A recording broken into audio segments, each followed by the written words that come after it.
Amen. But I just love to talk. Can't sing, so might as well talk, right?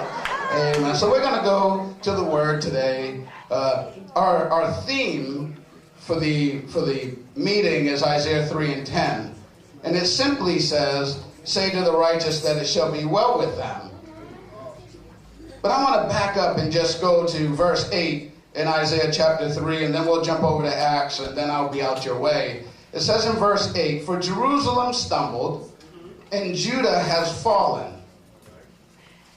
Don't read it too fast. Let it soak in. Jerusalem has stumbled. Judah has fallen. Understand what that really means. Jerusalem is the place where God was supposed to reside. The place where God's glory is supposed to be. The place where God wanted to dwell and interact with his people. It says that place has stumbled. 2017. I wonder how many houses of God have stumbled. Wonder how many of us have lost our way. I heard Sister Ella say, do you know the way? Some of us know the way in word, but do we really know the way? Back in the old days, this church would have been full. But why can't we fill it now? Is it because Jerusalem has stumbled? It goes on to say, and Judah has fallen. Judah simply means praise. The praises of God are supposed to go up. They're supposed to be incense unto his nostrils. They're supposed to be a sweet smell to him. But it says the praise has fallen. The house of God has stumbled and the praise is no longer there. And the reason is because their tongue and their doings are against the Lord. My God. This is Isaiah. This isn't Shawn. This is what the word says. Because their tongue, that little flapper we got on the inside of our mouth, that James says is a restless evil. It's just waiting for something to come out. And the tongue only speaks what's in the heart. That's right. Oh, that's all right. Some of y'all are going to leave here in about 5 minutes. I'm about to lose this whole half of the church and about a quarter of this one, and I'll just be preaching to the first 2 rows by the time this is over. But the tongue, James says, is a restless evil. In other words, it's just waiting for whatever's down on the inside of you to take the right opportunity to come out. And if what's on the inside of you isn't holy, it doesn't matter what you wear on the outside. See, it says that the righteous, it will be well with the righteous. The question I have is, who is the righteous? The question I have in 2017 is, who are the righteous? If we was to take everybody out of this room right now and strip off all their clothes and throw on the same color coveralls, would you be able to tell who the righteous were? See, we think that righteousness is worn on the outside. We think that righteousness is worn and spoken in the words that we speak, the cliches that we know, the songs that we sing, the Bible verses that we can recite, but none of that has to do with righteousness. Oh, that's all right. I'm going to take my time right through here. Jerusalem has stumbled. Judah has fallen. No longer in 2017 do we get many services in church where they just preach word. All right now. Oftentimes you'll go to church, you'll go to one service after another, and you hear the same messages over and over and over. You'll get the same person, and they just cycle through their 3 favorite messages. We hear about the woman at the well. You hear about the woman with the issue of blood. You hear about, if we don't faint, then we'll be rewarded. We hear all the same messages over and over, but nobody wants to tiptoe through heaven or hell. Nobody wants to go through, you have to make a choice. Nobody wants to go through, it's either holiness or it's no way. Nobody wants to go through, you can't walk along the middle of the fence. Nobody wants to go to Revelation where he says you can't be hot and you can't be warm at the same time. Bitter and sweet water can't come from the same fountain. You have to choose. Now you preach. Somebody tonight is going to have to choose. See, because in Isaiah it says that it'll be well with the righteous. But when you go down past that next section of scripture, it says, but the wicked. The bottom falls out on the wicked. We find out from Jesus himself that, hey, let the wheat and the tares grow together. He'll separate them in due time. Right here in this room, we got wheat and we got tares. There's some mimic weeds. There's some tares that try to look like wheat. And there's wheat that really isn't wheat. It's got an artificial head. And when you shake it, it produces dandelions. Somebody is mimicking what the word really all about. Oh, that's all right. They should have never gave me Isaiah to talk about, because I love the prophetic words that come through Isaiah. He says, Jerusalem stumbled, Judah has fallen, because their tongue and their doings are against the Lord, to provoke the eyes of his glory. To provoke the eyes of his glory. See, what's supposed to happen in this place? What's supposed to happen in every church around this city? The reason why San Diego has such a hard time with church is because we got so much entertainment in the city. Yeah, there's too many galas, and there's too many shows, and there's too many stages, and there's too many bright lights. There's not many places where you don't have the pulpit full of chairs with all the honorees and everybody else sits out there. Well, it's strange now to walk into a church and everybody sits together. The pastor and the pastor's wife and the evangelist and the guest revivalist all sit together, and the only one on the platform is the speaker. You don't see that no more. People won't come to church if their name's not in the program. They want to provoke the eyes of his glory. And really, they're not even chasing after his glory, they're chasing after their own glory. The Bible declares that it's vain glory. They're chasing after glory that doesn't even matter.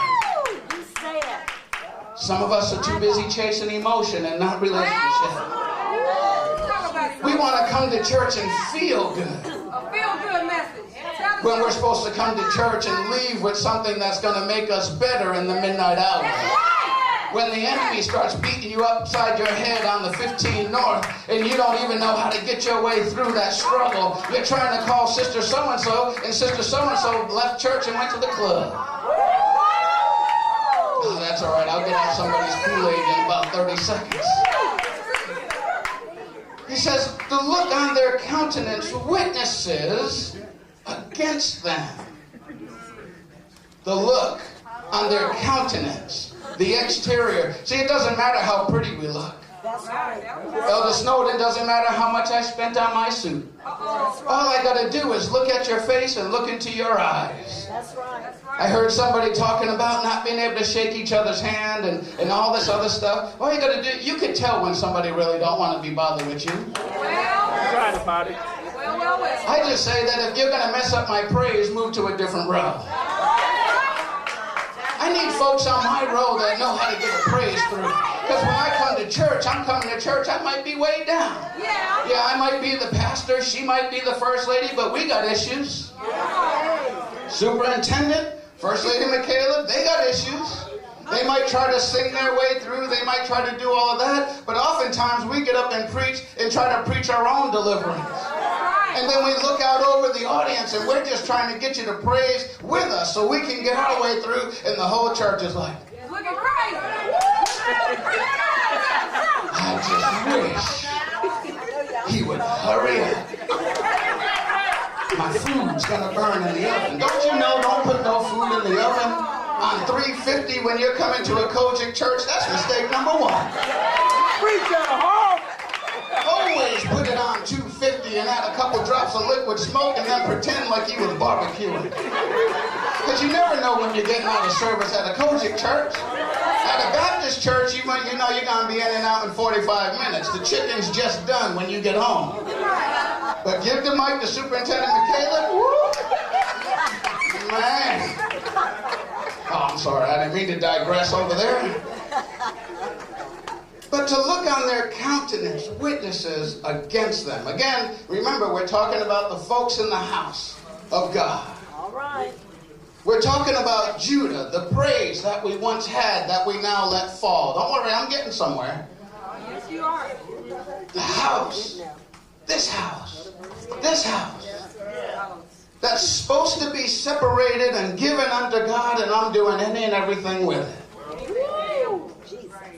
I'm taking it anywhere. I'm putting anything on the inside of it. The Bible declares when Jesus was talking to them and they was trying to trap him, and they said, man, look here, you eating all this unclean food. He said, let me tell you, it's not what goes in the mouth and into the stomach that defiles the man. It's what comes out of the heart of the man that defiles him or her. Some of us are walking around with vacant signs on our foreheads and thinking that we're filled with the Spirit of God. Oh, that's all right. I can only speak it like I feel it. We say we're filled. We say we're the house of God. But when somebody comes up to us and says, can you pray for me? You got to say, hold on, let me run around the corner and get it right and come back. Your countenance witnesses against them. They declare their sin as Sodom. They do not hide it. Oh, that's 2017 all day. When you can walk into a church and all kinds of lifestyles are on display and nobody wants to say anything about it, then we find ourselves right here. And then when you want to call on God and you're wondering why he's not answering, it's because you're in a cesspool of mess. And yet you want him to pull you out. You're like the lady on Cops that calls the cops because her husband beats her up. The cops rush to get there. Oh, don't take him away. Why call the cops? If that's what you like, then don't call. I had a cousin that would do that all the time. They'd get into a fight every Sunday night. Sunday. He was a minister. Sunday. He would get drunk, beat up his girlfriend, his wife, or whatever. She'd call the cops. They'd show up, and she'd say, no, don't take him to jail. So finally, the cops began to understand who she was. They recognized her. And they said, you know what, lady? We know this address. Don't call us. So he beat her so senseless one night, and nobody would come for help.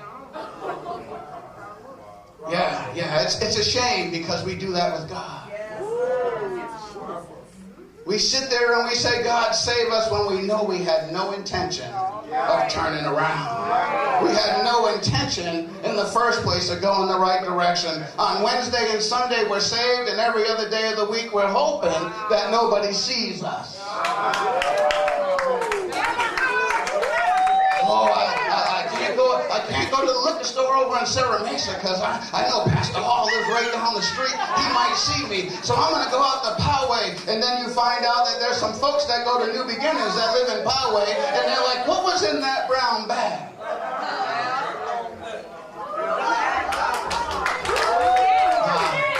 You never know where you're going to see saints.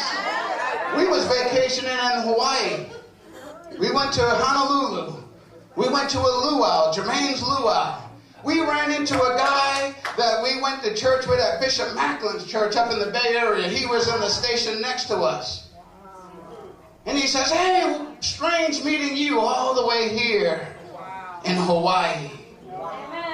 You never know. So it goes on to say, for they have brought evil upon themselves. See, these folks that were once filled and once knew how to praise and they let it all drop, he says, woe to their soul, for they have brought evil upon themselves. Don't say it's God that tempts you, for God will tempt no man. You brought it on yourself. A double-minded man is unstable in all his ways. He's like a person that goes and looks at himself in the mirror, and as soon as he turns away, forgets what he looks like. Some of us forgot what our holy person looked like. Some of us forgot what holiness felt like. See, holiness is not an experience you have only on Sunday morning. Holiness becomes who you are. You don't have to try to be holy. You're just holy. You don't have to try to be righteous. You're just righteous. Sin becomes something that's like, man, did that really just pop in my mind? It becomes a happenstance more so than a habit. Amen. Oh, that's all right. Can I just go slow through here? I'm trying to help somebody out. I'm really trying to help somebody out. When you leave, I'm glad you guys did all the hooping and hollering earlier because I don't have to. I just feel like I'm in teacher mode right now. Holiness is who you are. It is you. There is no way that holiness can be separate from you if the Spirit of God lives on the inside of you. For the Spirit of God came to seal us when we professed Christ and was converted from sin to sanctification. When we were justified and became righteous, the Spirit of God sealed us unto eternity, and then He filled us to overflowing so that we could live what Jesus said in the book of Luke, where He's given us authority over all of these things. Amen. So if the Spirit of God lives on the inside of you, it's impossible for the enemy to possess you. For the enemy and the Spirit of God can't live in the same house. Jesus declared that if you want to take over the house, you got to first bind the strong man. When you bind the strong man, then you can clean out the house. But when you clean the house, don't leave the house empty. Some of us have came up here, we said we wanted to be saved, and this is where I think the leaders, us, all of us, everybody that walks around saying they're saved and want to see souls changed, don't get people up, tell them, hey, say this, and smack them and do all this stuff and say, Jesus is in your heart, now you're saved, go your way. We got to teach them that the first thing that's going to happen is you are going to have a struggle. Because you once belonged to the enemy and now he's going to want you back. The most vulnerable time in a Christian's walk is the time of conversion. And it's the time where we leave them the most. They come up and they get saved and we say, see you Wednesday. Come back for some teaching. And then when they don't show back up, then we want to talk about them. When we see them back smoking crack, we want to talk about them. When we see them back prostituting, we want to talk about them. But nobody ever showed them how to live holy. Somebody had to teach us that holiness was a way of life. Holiness isn't lip service. Being righteous isn't lip service. It's a way of life. So I told you what righteousness is not. 3:10 says, say to the righteous. Now I'm flipping it over and I'm talking to those that know they're righteous. Is there anyone in here that knows without a doubt that they're righteous? Anyone that knows without a doubt that they're saved? Anyone that knows without a doubt that if you died tonight, that you would go and be with Christ in heaven? Because it's those people that he says, say to the righteous that it shall be well with them, for they shall eat the fruit of their doings. You say, that sounds like a curse, but no, see, when you're righteous, in Galatians 5:22 through 28, really are abiding on the inside of you, when the first thing you do when somebody makes you upset is say, oh, that's okay, I'll be patient. That's okay, let me restore you. When that's your first reaction, you know that there's something contrary to you living on the inside. Because the natural Shawn is not the same as the spiritual Shawn. That's true. The natural Shawn is cold-hearted. The natural Shawn will drop you like a bad habit, keep walking, and never want to deal with you again. See, but when I got saved, God says, you can't be that way. Let me show you how to love. Let me show you how to restore. Let me show you how to forgive. When all of that stuff is buried on the inside of you and active, then you fit 3 and 10. So let me give you a quick example, then I'll let you go. So he says, let the righteous know it shall be well with them.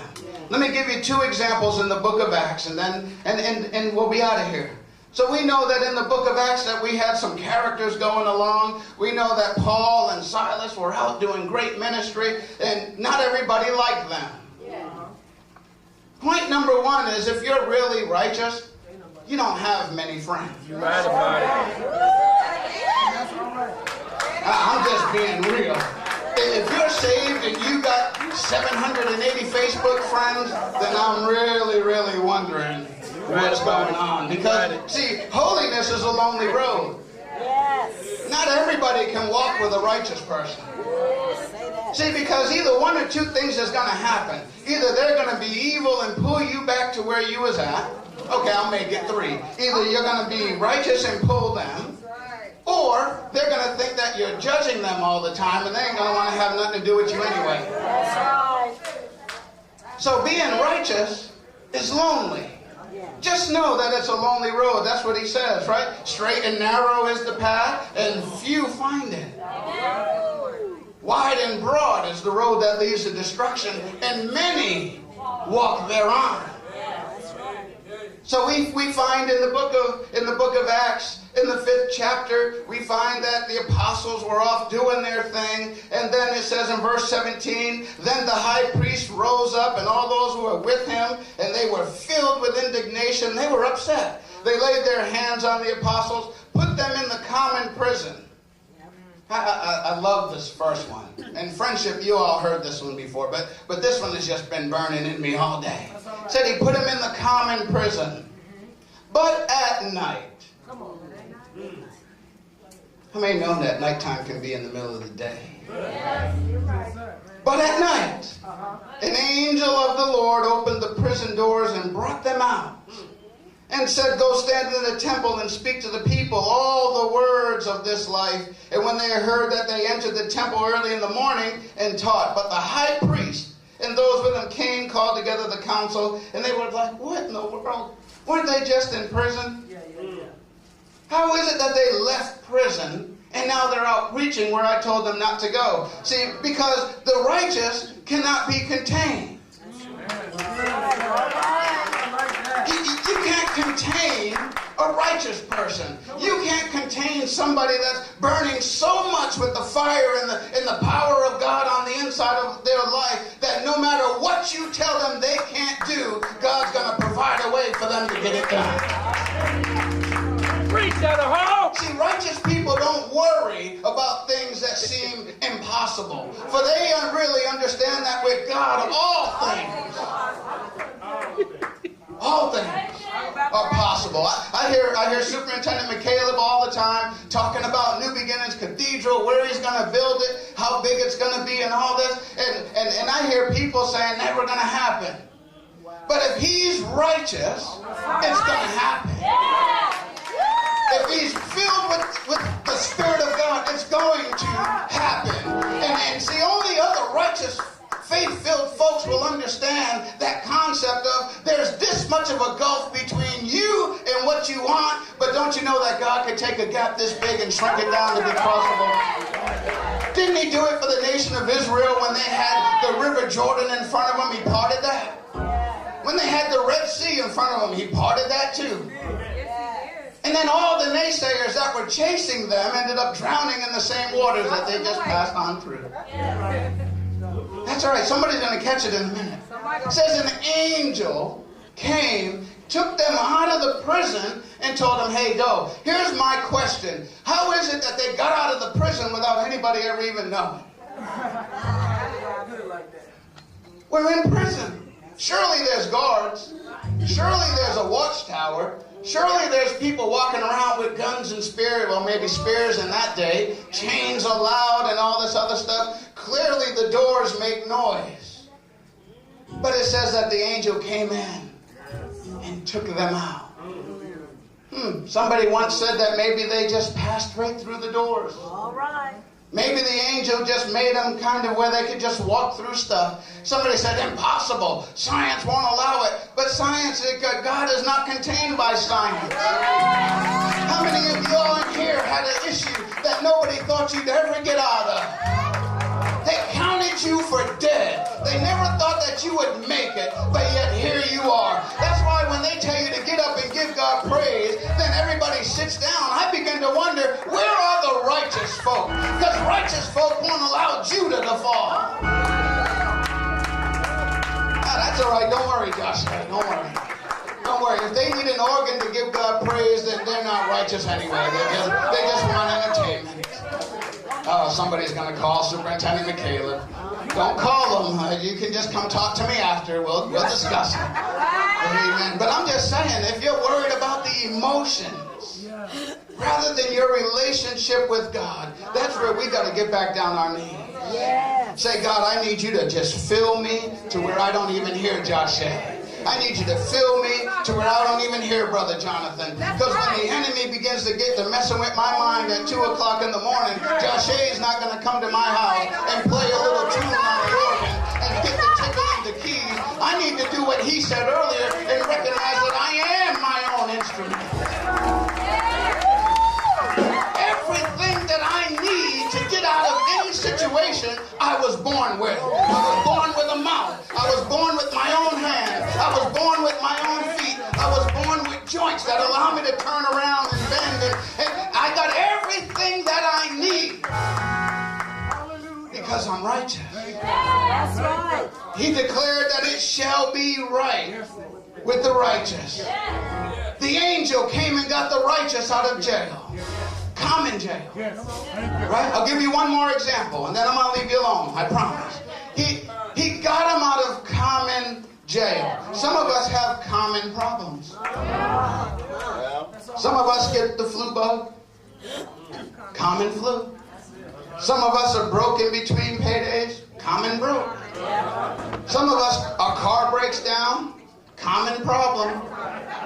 Some of you want to buy a BMW when your car breaks down. Major common problem. Some of us go through marital problems. Common problem. But don't you know that God can get us through all those common problems? Do we really need a world that's full of pharmaceuticals and everybody's doped up on antidepressants and painkillers and all of that? Maybe we just need in 2017 to go back to what once worked, and that was anointing oil and prayer. Fasting and getting back to doing the things that got my grandmama through. My grandmama said, well, if castor oil can't take care of it, baby, then I know God can. I don't know why she chose castor oil first. That stuff is nasty. I want to try God first. And if God can't do it, let's check out your castor oil. Woo, that stuff was nasty. I taste it even now. Sue said, me too. So he got him out of some common problem. And I love the way he does it. He got him out of common problems and nobody ever even knew about it. Point number 2 is stop telling everybody all your business. The more you tell folks, the more they have to use against you.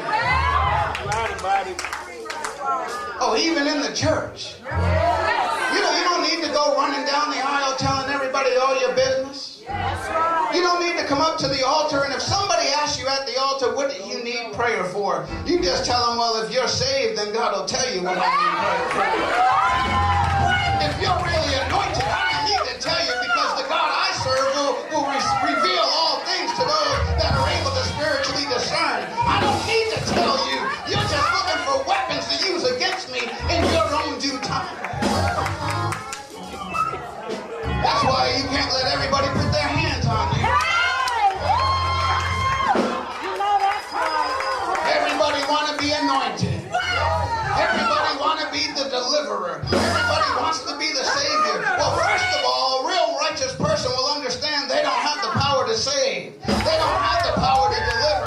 They're just a vessel that God uses to be able to be a touching point to them.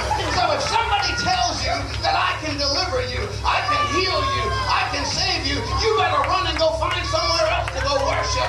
Go find somebody else to go tell your problem to, because God is not going to allow man to do what only he can do. Because man will want the credit for everything that God is doing. Hey, I'm starting to feel a little preachy. I was trying to be careful and take my time. But only God can get us out of common problems. Only God can heal our bodies. Only God can turn situations around. And you don't need 50 folk to be able to get it done. The Bible declares that where 2 or 3 are gathered together in my name, 2 or 3, there I am in the midst. Whatsoever you bind on earth shall be bound in heaven. Whatever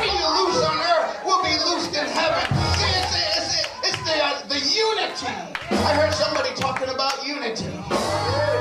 It's the unity, being in one place, on one accord. That was Josh Ed. If we're all praying for deliverance, then everybody will get delivered. Everybody.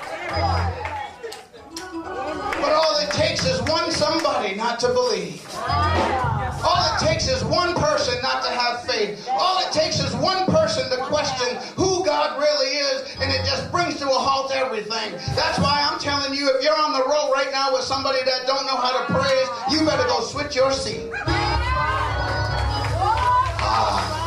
Somebody's like, oh, you shouldn't have said that.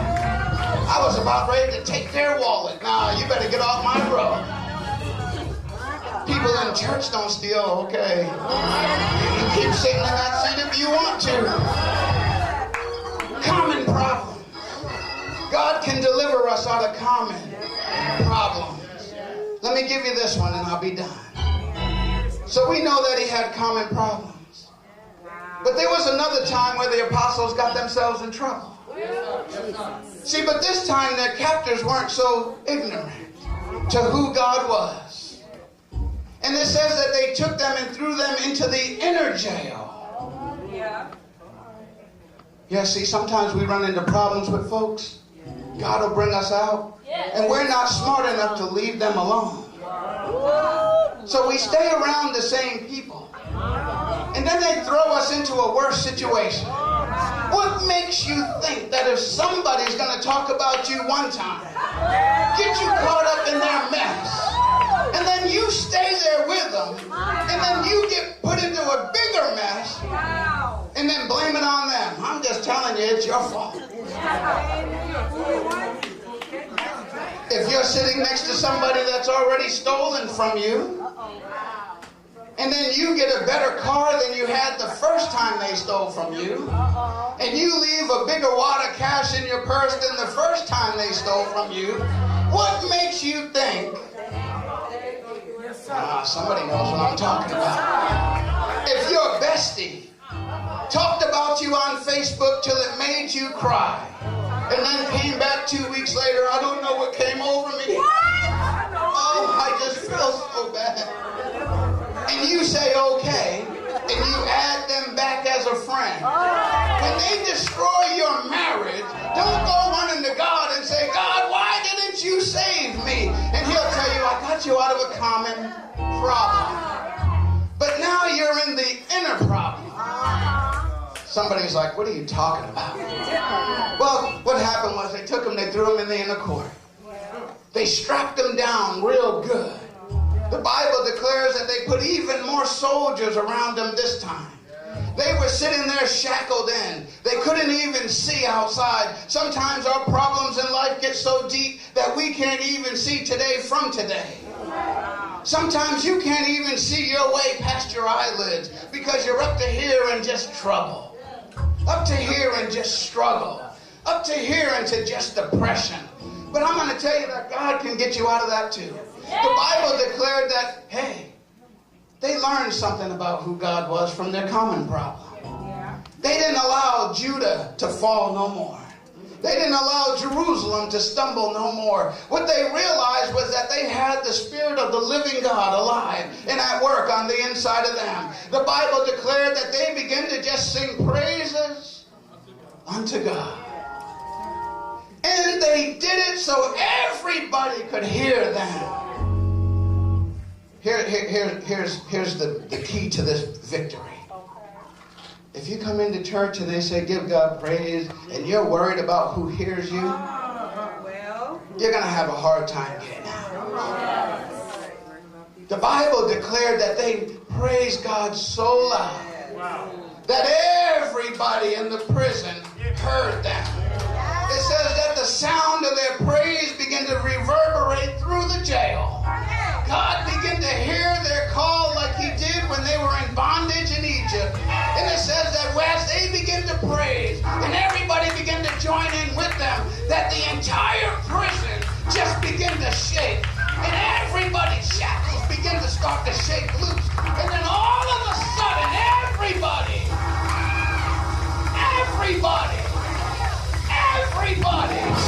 was set free.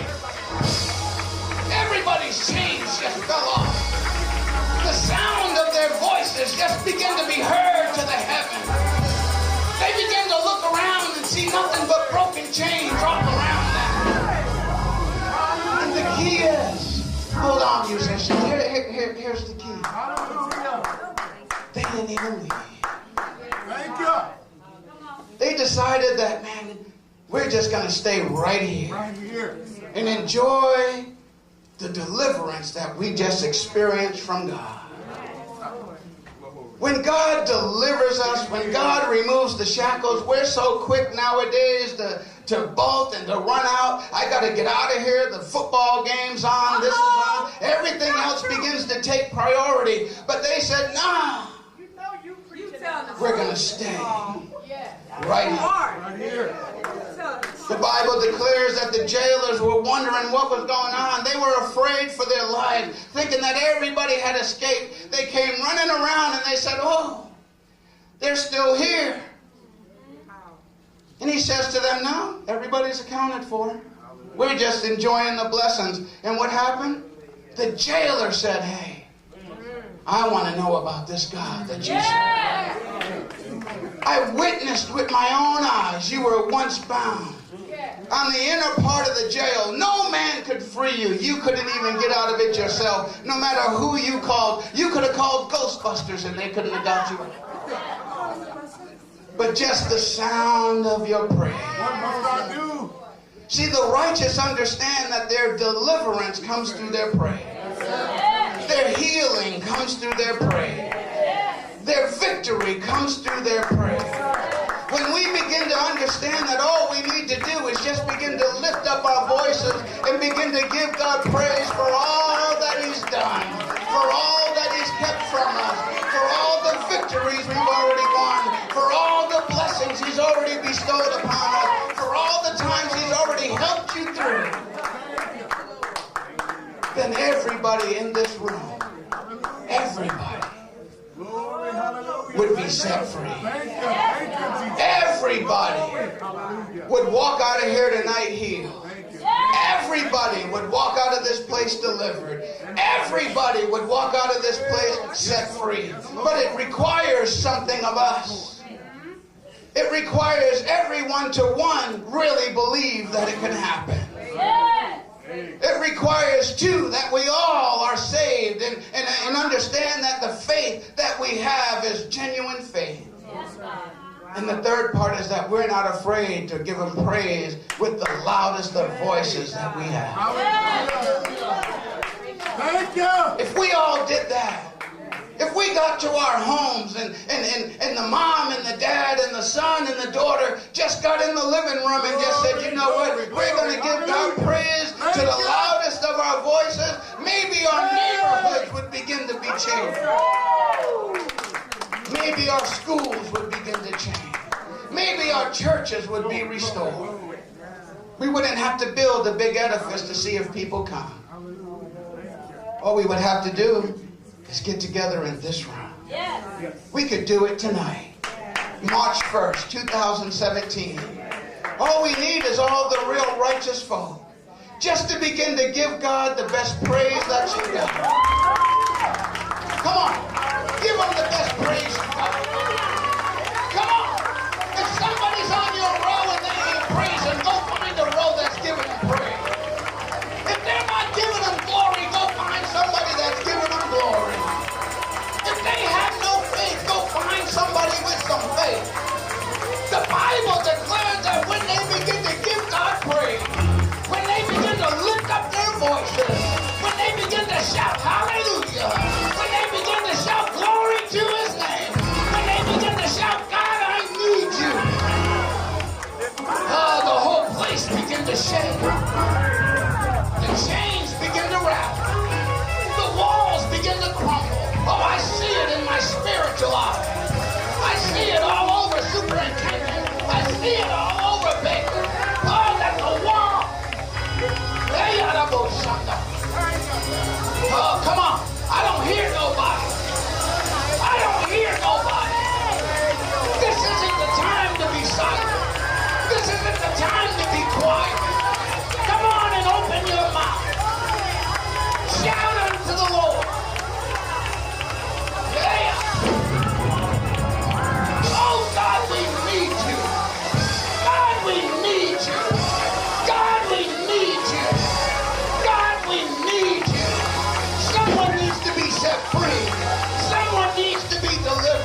chance. See if you don't leave